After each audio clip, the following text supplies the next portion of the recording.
اعوذ باللہ من الشیطان الرجیم بسم اللہ الرحمن الرحیم والذین آمنوا وعملوا الصالحات لا نکلف نفسا الا وسعها اولئک اصحاب الجنۃ هم فیہا خالدون ونزعنا ما فی صدورهم من غل تجری من تحتهم الانہار وقالوا الحمد للہ الذی ہدانا لہذا۔ کل کے سبق کے اندر ہم نے پڑھا تھا کہ جہنمیوں کا جو ان کو عذاب دیا جائے گا آگ کا، اور جہنمیوں کی جب جان نکالی جاتی ہے تو فرشتے انہیں کہتے ہیں کہ اب ان کو بلاؤ جن کو تم اللہ کے سوا بڑا خیر خواہ سمجھتے تھے۔ اب یہاں پہ کیونکہ جہنمیوں کا ذکر کرنے کے بعد اللہ تعالیٰ نے اب جنتیوں کا ذکر فرمایا ہے۔ فرمایا والذین آمنوا، فرمایا وہ لوگ جو ایمان لائے۔ پہلے کیونکہ کفر کی بات چل رہی تھی اور ان کا جو خاتمہ ہے ان کے جہنم کے اندر جا کر آگ کے صندوق والا وہ سارا حساب کتاب، اب جنتیوں کا ذکر ہو رہا ہے۔ میں وہ لوگ والذین آمنوا جو ایمان لائے وعملوا الصالحات، ایمان لانے کے بعد اچھے اعمال کیے۔ لا نکلف نفسا الا وسعها، فرمایا ہم کسی شخص پر بھی اس کی طاقت سے زیادہ اس پر بوجھ نہیں ڈالتے، کسی شخص پر اس کی طاقت سے زیادہ بوجھ نہیں ڈالتے۔ اولئک اصحاب الجنہ، میں یہ جنتی لوگ ہیں، ہم فیہا خالدون، اور اس کے اندر ہمیشہ ہمیشہ رہیں گے۔ مطلب کیا ہے کہ اگر کوئی شخص ایمان بھی لائے اور ساتھ ساتھ اچھے عمل بھی کرے، یہ دو نشانیاں ہیں۔ پہلے ایمان ہے، ایمان کے بغیر کوئی عمل قبول نہیں ہے، چاہے کوئی جتنے مرضی اچھے اعمال کرتا رہے، جو مرضی کر لے، دنیا جہان کے سارے خزانے کھول کر خیرات کر دے، اس کا ایک لمحہ ایک ٹکا بھی قبول نہیں ہے۔ ہاں پہلے ایمان قبول کرے، جیسے حدیث پاک ہے کہ ایک شخص نے آقا علیہ السلام کی خدمت میں آ کے عرض کی، یا رسول اللہ صلی اللہ علیہ وسلم پہلے کلمہ پڑھو یا جہاد کرو؟ حضور نے ارشاد فرمایا آمن ثم اسلم، پہلے ایمان لا پھر جو ہے جہاد، ثم اسلم ثم قاتل، فرمایا پہلے ایمان لا پھر جا کے جہاد کر۔ تو اس کا مطلب یہ ہے کہ سب سے پہلی جو نیکی ہے وہ ہے بندے کی ایمان۔ جب ایمان پلے ہوگا پھر جا کے اس کے بعد جو بھی عمل کرتا جائے گا اللہ تعالیٰ اسے قبول فرما لے گا۔ دوسری بات فرمایا لا نکلف نفسا الا وسعها، ہم کسی شخص پر اس کی ہمت سے زیادہ بوجھ نہیں ڈالتے۔ ٹھیک ہے، یہ رب کا اصول ہے۔ رب جب کوئی تکلیف دیتا ہے تو اتنی دیتا ہے جتنی بندہ برداشت کر سکے، اس سے زیادہ تکلیف نہیں دیتا، اتنا آزماتا ہے جتنا بندہ برداشت کر سکتا ہے۔ ہاں کوئی ناشکری کرے، بے صبری کرے تو یہ اور بات ہے، ٹھیک ہے۔ جس کا جتنا زیادہ ایمان کا لیول ہوگا اس کو اتنا زیادہ آزمائے گا، یہ اصول ہے، ٹھیک ہے جی۔ انبیاء کیونکہ بڑے لوگ تھے ان کو اسی طریقے سے آزمایا گیا، اور آقا علیہ السلام نے ارشاد فرمایا اوذی نبی قط کما اوذیت، حضور نے ارشاد فرمایا جتنی مجھے تکلیفیں دی گئی ہیں اتنا کسی نبی کو تکلیفیں نہیں دی گئی ہیں، کیونکہ حضور کے ایمان جو ہے وہ سب سے بڑا ایمان تھا حضور کا، تو حضور علیہ السلام کو آزمایا بھی اسی طریقے سے گیا ہے۔ تو اسی طریقے سے کربلا کو دیکھیں، اسی طریقے سے پیچھے فرمایا جو بندے کا جتنی ہمت ہے نا ہم اس پر آزمائشیں اتنی ہی ڈالتے ہیں، اس سے زیادہ نہیں ڈالتے ہیں۔ تو آگے اللہ تعالیٰ نے ارشاد فرمایا یہ جنتی لوگ ہیں، ہمیشہ ہمیشہ اس کے اندر رہیں گے۔ اب ان کی اور نشانی کیا ہے؟ فرمایا وَنَزَعْنَا مَا فِي صُدُورِهِم مِّن غِلٍّ، فرمایا کہ ہم نے جنتیوں کے سینے سے تکبر، غرور، حسد، بغض تک سارا کچھ ہم نے کھینچ لیا۔ ہم کیا کریں گے؟ جنتی جب جنت میں جانے لگیں گے تو ان کے سینے کے اندر جو حسد ہوگا، بغض ہوگا، تکبر ہوگا، جو کچھ بھی ہوگا، ہم سب سے پہلے جنت میں جانے سے پہلے ان کے دل کو صاف کر دیں گے۔ کوئی جنتی جنت میں جا کے کسی سے حسد نہیں کرے گا، کسی سے بغض نہیں رکھے گا، کسی سے لڑائی نہیں کرے گا، کسی کے ساتھ عداوت نہیں ہوگی اس کی، اپنے مسلمان بھائی کو دشمن نہیں سمجھے گا۔ یہ دنیا ہے نا کہ آج کا مسلمان سب سے زیادہ دشمن بھی اپنے مسلمان کو ہی سمجھتا ہے۔ یہ جنت کا اصول ہے کہ جب اللہ تعالیٰ جنتیوں کو جنت کے اندر بھیجے گا تو سب سے پہلے ان کے دلوں کو صاف کر دے گا، کسی مسلمان کے دل کے اندر کوئی حسد، کوئی بغض، تکبر، غرور نہیں ہوگا، ٹھیک ہے۔ میں نے پہلے آپ کو سنایا تھا کہ روایت کے اندر آتا ہے کہ جب جنتی پل صراط طے کر جائے گا اور وہ جنت کی طرف جب چل پڑے گا تو اس کے آگے دو نہریں آئیں گی، اور ان دو نہروں میں سے ایک نہر پر جو ہے وہ اس کو کہا جائے گا یہاں سے پانی پی۔ جب وہ پانی پیے گا تو اس کے دل کے اندر جتنی میل کچیل ہوگی ساری کی ساری صاف ہو جائے گی، کسی قسم کی کوئی گندگی اس کے دل میں، یہ تکبر، غرور، گندگی ہے نا سارا کچھ، ٹھیک ہے، تو یہ نہیں رہے گی۔ پھر اسے کہا جائے گا کہ یہ دوسری نہر کے اندر ذرا ٹبی لگا، ٹبکی ہے جی غوطہ لگا، جب اس کے اندر ٹبکی لگائے گا نا، غوطہ لگائے گا تو اس کو اللہ تعالیٰ ایسا نور عطا فرما دے گا کہ وہ جہاں سے گزرے گا اس کی نور کی روشنی ہر طرف پھیلی جائے گی. ٹھیک ہے, یہ دو نہروں سے اس کو گزارا جائے گا. تو اللہ تعالیٰ نے ارشاد فرمایا پہلا جنتی کا انعام یہ ہے کہ ہم ان کے سینوں سے کیا کریں گے, ان کے سینوں کو صاف کر دیں گے, کوئی کھوٹ وغیرہ نہیں رہنے دیں گے. دوسرا تجری من تحتہم الانہار, جنتیوں کے محلوں کے نیچے سے نہریں بہ رہی ہوں گی. ٹھیک ہے جی, کسی کو پانی لینے کے لیے نہیں جانا پڑے گا کہیں سے بھی. اب پانی لینے کے لیے جناب موٹر سائیکل پہ جا رہا ہے, کوئی منرل واٹر کے نام پہ, کوئی کسی نام پہ, یعنی آج پانی ڈھونڈتے پھرتے ہیں خالص صاف, وہاں پہ نہیں ہوگا. جس جنتی کا جہاں پہ گھر ہوگا اسی گھر کے نیچے سے اللہ تبارک و تعالیٰ چارے نہریں, جو دودھ کی جو ہے, شہد کی ہے, اور پانی کی ہے, اور جو بھی مطلب ہے کہ ہے. ٹھیک ہے جی, یہ ساری کی ساری نہریں جو اللہ تعالیٰ نے بنائی ہیں وہ ساری کی ساری ہر جنتی کے محل کے اندر سے گزرے گی, تاکہ وہ جب چاہے دودھ سے چاہے, اپنا شہد سے چاہے, پانی کی چاہے, شراب سے چاہے, وہ جو پینا چاہے وہ پی سکتا ہے. ٹھیک ہے, شراب کی نہر بھی جنت کے اندر موجود ہے, یہ یاد رکھیں. لیکن یہ شراب نہیں ہے جو پینے کے بعد بندے کا دماغ ہی خراب ہو جاتا ہے, وہ شراب ہوگی جس کو پینے کے بعد بندے کو رب کی اور زیادہ معرفت حاصل ہو جایا کرے گی. ٹھیک ہے, تو آگے دیکھیں جی, فرمایا یہ اللہ تعالیٰ جنتیوں کو انعام دے دے گا, ان کے سینے کو صاف کرے گا, دلوں کو صاف کر دے گا, پھر اللہ تعالیٰ ان کے جو نہریں جو ہے وہ ان کے محلات سے بہا دے گا. جب جنتی یہ سب کچھ دیکھیں گے نا, اپنے محلات کو دیکھیں گے اور ان انعامات کو دیکھیں گے. اب دیکھیں یار, کوئی اندازہ کر سکتا ہے ہم جتنا بھی صاف ستھرا باغ لگا لیں, ہوتا کیا ہے, جنتی جب اپنے ساری نعمتیں دیکھ لے گا نا, دیکھنے کے بعد وہ کیا کہے گا, وقال الحمد للہ الذی ہدانا لہذا. جنتی اپنی نعمتوں کو دیکھنے کے بعد کہیں گے کہ تمام تعریفیں اللہ ہی کے لیے ہیں جس ذات نے ہمیں ان کی طرف ہدایت عطا فرمائی ہے, یعنی یہ راستہ دکھایا ہے. مطلب اس ذات کی تعریفیں ہے جس نے اللہ تعالیٰ نے ہمیں جنت عطا فرما دی ہے. تو جنتی رب کی تعریف کریں گے. ٹھیک ہے, میں بات وہ باغات ہے نا, باغات جتنا بھی صاف ستھرا باغ آپ لگا دیں تو درخت جو ہوتا تو لکڑی کا ہی ہے نا, چاہے کوئی بھی درخت ہو. لیکن آپ سوچ سکتے ہیں کہ جنت کے جو درخت ہوں گے ان کے جو منڈ ہوں گے نا, منڈ یا جڑیں ہوں گی وہ چاندی کی ہوں گی, اور ان کے جو پتے ہوں گے وہ سونے کے ہوں گے, اور اس کے اوپر ہی پھل لگیں گے. ٹھیک ہے جی, نہ اس کو جناب کھاد دینے کی ضرورت پڑے گی, نہ کسی اور چکر کی ضرورت ہوگی. جہاں سے پھل لگا ہوگا, جس چیز کی جنتی کو ضرورت ہوگی, پھل خود بخود نیچے ہو کے اس کے سامنے آ جائے گا. پھر جب وہ وہاں سے کھا لے گا اسی جگہ پہ دوسرا پھل دوبارہ جو ہے وہ تیار ہو چکا ہوگا. تو یہ سارے معاملات غیب کے ساتھ ہے. دیکھیں جی, یہی چیز تو ایمان ہے, اسی چیز کا نام ایمان ہے. ٹھیک ہے, اور اسی چیز پر ہی مسلمان کا یقین ہے کہ انشاءاللہ ایک وقت ایسا آئے گا کہ اللہ تعالی ہمیں بھی یہ سارا کچھ عطا فرمائے گا. ٹھیک ہے, آگے دیکھیں, ما کنا لنہتدی لولا ان ہدانا اللہ. یہ جنتیوں کا کلام ہے. ٹھیک ہے, اور میں جنتی کہیں گے کہ ہم اگر ہدایت نہیں پا سکتے تھے, ہم ہدایت پر آ ہی نہیں سکتے تھے, لولا ان ہدانا اللہ, اگر اللہ تعالی ہمیں ہدایت نہ عطا فرماتا. ٹھیک ہے, ہم جنت تک پہنچ ہی نہیں سکتے تھے. یہ تو رب کی کرم نوازی کہ اس نے ہمیں جنت تک پہنچا دیا ہے. ٹھیک ہے, تو اس کا مطلب یہ ہے کہ بندہ جو نیکی کر رہا ہے نا, وہ محض ہے اس کے رب کے کرم کی وجہ سے. ٹھیک ہے, بندے کا اس میں کوئی کمال نہیں کہ بندہ سمجھتا نا کہ اگر کوئی شخص 5 روپے مسجد کے اندر دے رہا ہے نا تو وہ اس کی کوئی مہربانی نہیں ہے. یہ محض اس کے رب کا کرم ہے کہ رب نے اسے انتخاب کر لیا اس کا. ٹھیک ہے, آپ دیکھیں نا, ایک بڑا سوال اٹھتا ہے. وہ کہتے ہیں جناب اسلام نے ہمیں کیا دیا ہے اور ہم نے اسلام کو کیا دیا ہے. آپ مجھے بتائیں ذرا, انصاف کیجئے اس بات پر. اسلام نے ہمیں کیا دیا ہے؟ پیدا ہوتے ہی سب سے پہلے کلمہ پڑھا کہ اسلام کا یہ سب سے بڑا احسان ہے کہ اس نے تمہیں جہنم کی آگ سے بچا لیا ہے. یہ پیدا ہونے کے بعد اسلام کا پہلا احسان ہے. ٹھیک ہے, اگر تیرے کان میں اذان نہ آتی تو جو مرضی کر لیتا, اگر تو کلمہ نہ پڑھتا تو جہنم کے اندر چلا گیا تھا. یہ اسلام کا احسان نہیں کہ پیدا ہوتے ہی اس نے تمہیں جہنم سے بچا لیا ہے. ٹھیک ہے جی, پھر چھوٹا سا بڑا ہوا ہے, ماں باپ کی ڈیوٹی لگ گئی ہے کہ اب اگر تو اس پر مہربانی نہیں کرے گا, اس کو کھانا بھی کھلا, اس کو دودھ بھی پلا, اس کو تعلیم بھی دے, اس کی تربیت بھی کر, سارا کچھ کر. یہ اسلام نہیں سارا کچھ کروا رہا. بڑا ہو گیا ہے, شادی ہو گئی ہے, تو قرآن مجید آپ اٹھا کے دیکھیں نا کہ مطلب من آیات ان خلقکم من انفسکم ازواجا لتسکنوا الیہا وجعل بینکم مودۃ ورحمہ. ٹھیک ہے, ایک غیر عورت ہے جس کو دیکھا بھی کبھی نہیں تھا, غیر مرد تھا, جیسے دونوں نے قبول قبول قبول کا لفظ کہا, دونوں کے دل کے اندر اللہ تعالیٰ نے محبت پیدا فرما دی ہے. ٹھیک ہے, یہ اسلام ہے.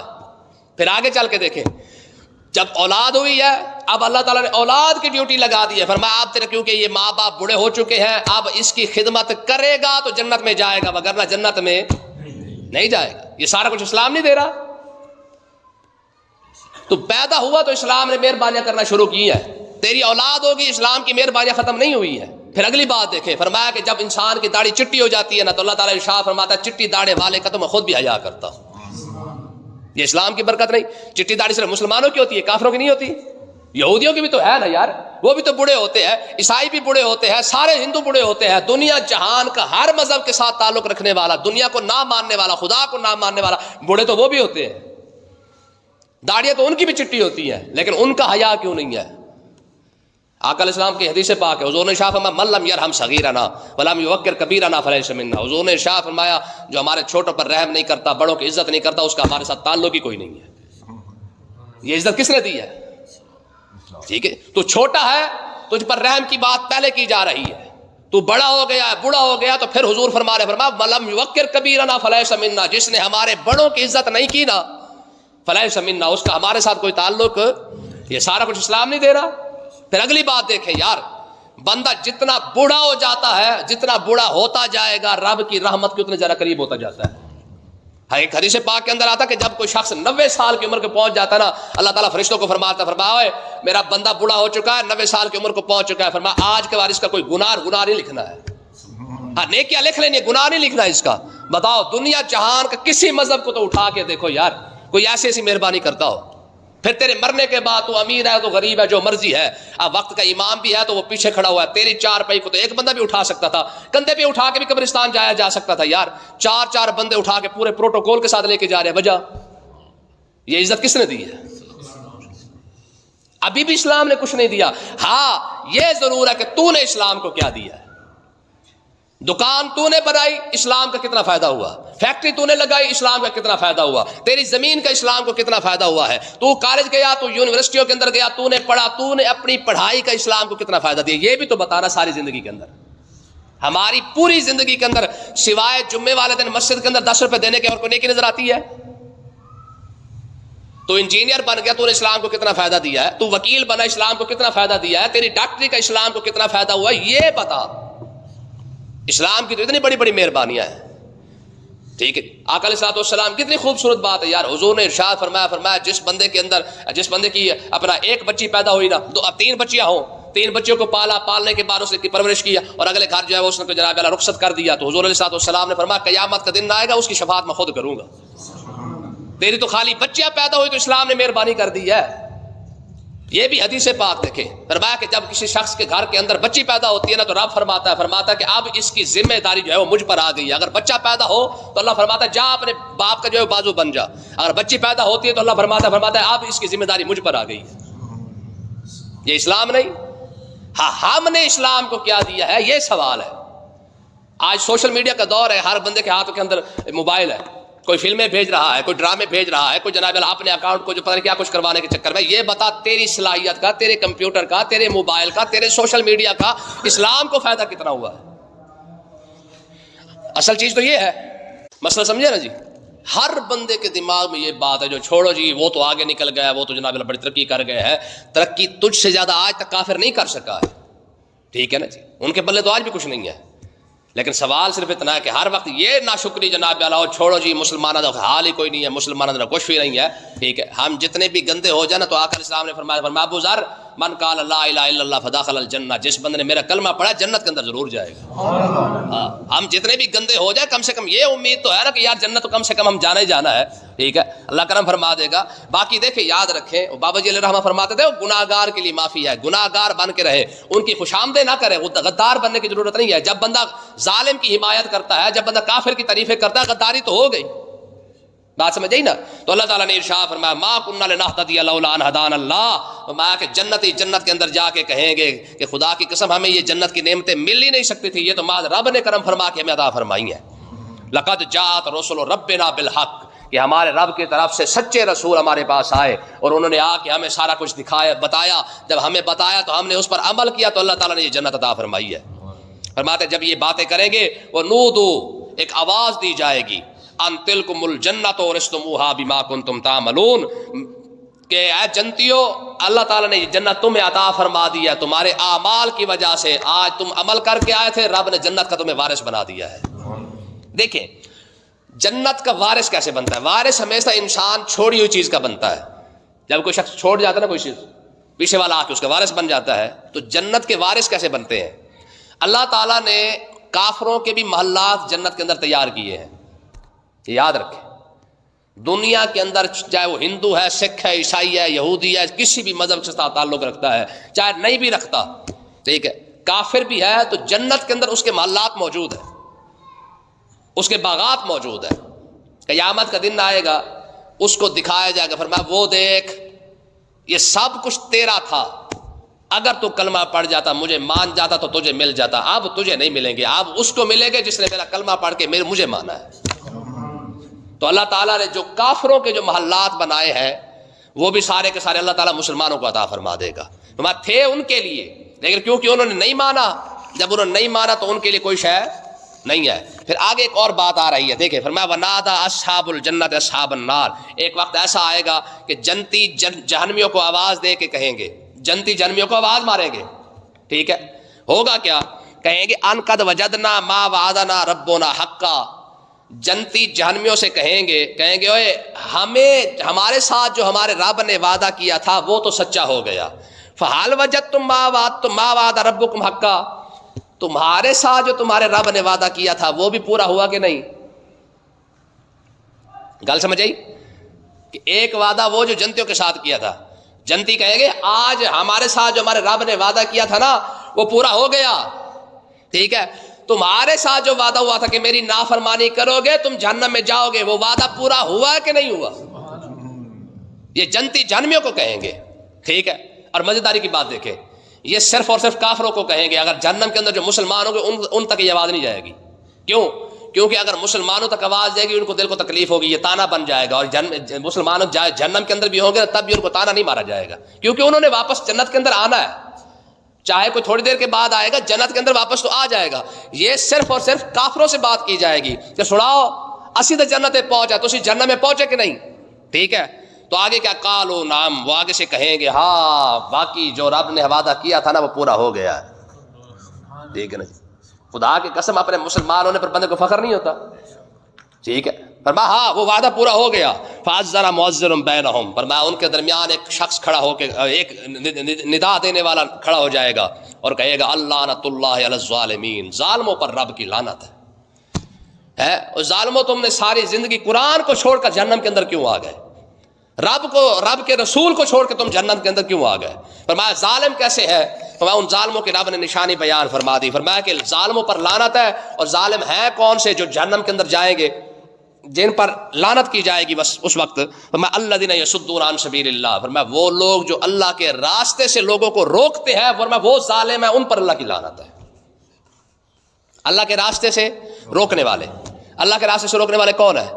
آج دیکھ لے، کئی لوگ آپ کو ایسے مل جائے گے جناب اللہ جن کا اسپیشلی کام ہی یہی ہے مسلمانوں کو ہر دفعہ نفرت پھیلاتے رہتے ہیں، ہر دفعہ نفرت پھیلاتے رہیں گے۔ اینکروں کو دیکھ لے، ان کا ایک ہی کام ہے مسلمانوں کو ڈرانا، او نہیں امریکہ کے پاس اسلحہ بڑا ہے، اور اسرائیل کے پاس اسلحہ بڑا ہے، ٹھیک ہے جی، فلانے کے پاس اسلحہ بڑا ہے۔ اور ہمارے کالج اور یونیورسٹیوں والے، ان کا حال یہ ہے کہ یہ انہوں نے بچوں کے دماغ کے اندر ایسا گند بھر دیا ہے کہ نہیں نہیں نہیں نہیں، تم نے تو مسجد کے اندر جانے لگ گیا، تو اسلام سیکھنے لگ گیا، ٹھیک ہے، قرآن کا ترجمہ خود پڑھ لیا کر۔ اچھا یہ ایسی بیماری چلی ہے قرآن کا ترجمہ خود پڑھنے والی، ٹھیک ہے، میں آپ کو دعوے سے یہ بات کر رہا ہوں، کوئی مائی کا لال قرآن کا ترجمہ خود پڑھ کے سمجھ سکتا ہی نہیں، سمجھ آئی نا؟ یہ ایسا گند پھیلایا جا رہا ہے سوشل میڈیا کے ذریعے کہ جناب قرآن کا ترجمہ خود پڑھ لے، بخاری کا ترجمہ خود پڑھ لے، قرآن کا ترجمہ آپ کے پاس ہونے کے باوجود آپ نہیں پڑھ سکتے۔ ایڈے قابل ہوتے تو پوری اردو بازار تو بھری ہوئی ہے نا، اور تفسیریں بھی موجود ہیں، پھر خود اٹھا کے پڑھ لو نا، ٹھیک ہے۔ دنیا کا کوئی فن دیکھ لے، اس کو سیکھنے کے لیے استاد چاہیے، واحد قرآن، یہ ہر بندہ منہ اٹھا کے کہتا ہے جی ہم ترجمہ پڑھ لیتے ہیں۔ جب کوئی شخص ترجمہ خود پڑھنے کی کوشش کرے گا گمراہ ہو جائے گا۔ یار تمہیں ڈاکٹری سیکھنے کے لیے ڈاکٹر چاہیے، وکالت سیکھنے کے لیے وکالت چاہیے، حتیٰ کہ آپ دیکھیں یار کاروبار کرنے کے لیے آپ کو بندہ چاہیے، آپ نے کوئی بھی کام سیکھنا ہے آپ کو استاد چاہیے، واحد یہ اکلوتا قرآن ہی ہے جس کو جو دل کرتا منہ اٹھا کے پڑھنے شروع کر دے گا، نہیں سمجھ آئے گا کسی کو۔ آپ دنیا جہان کا زور لگا کے دیکھ لیں، کسی شخص کے پاس قرآن کا ترجمہ بھی پڑھا ہوا ہے نا، تب بھی اس کو پڑھنے کی اجازت نہیں ہے، کیونکہ قرآن کا ترجمہ اسے سمجھ نہیں آئے گا۔ اب جس طرح کے قرآن آپ کو سمجھ آ رہا ہے، آپ ترجمہ پڑھ کے ایسے سمجھ لیں گے؟ یہ تشریح یہ تفسیر جو ہم بیان کرتے ہیں اس طرح کوئی کرے گا خود پڑھ کے؟ سوال ہی پیدا نہیں ہوتا ہے. ٹھیک ہے. تو اللہ تعالیٰ نے ارشاد فرمایا وہ لوگ جن پر اللہ نے لعنت بھیجی ہے نا، انہوں کل پڑھیں گے انشاءاللہ.